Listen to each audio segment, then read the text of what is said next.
There is a huge generational divide culturally, and it affects all the serious stuff, but also the not serious stuff. I think my bangs are just gonna look like this today. I've been co-hosting a podcast with two guys who are, I think they're in their late 40s for the past 2 or so years. And then with parental permission, we often have kids anywhere from age like 11 to 14-ish on as guests as well. So there's some episodes of this podcast that we've been doing for a long time that have a Gen A, Zillennial, and I don't know what their generation is called. So this is stuff you'd expect, like them being like, you haven't seen Roadhouse? And me being like, no.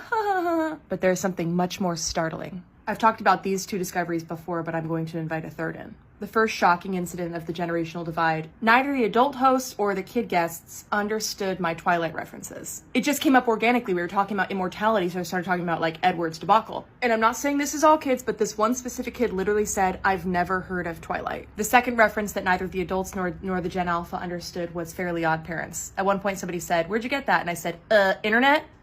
No clue. And they didn't even know like what, I had to explain what the Fairly Odd Parents was. And the last one that I thought was very shocking was the other day I said, prepare for trouble and make it double.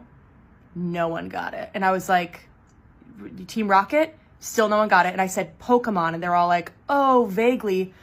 Okay, like, I know it's not that serious, but that is like a little bit shocking, right? It just feels like those are such cultural touch points for us, but somebody not that much, like late 40s, and somebody who's, 14 doesn't get that, it kind of just shows that like the things that we think are so central to our culture just aren't.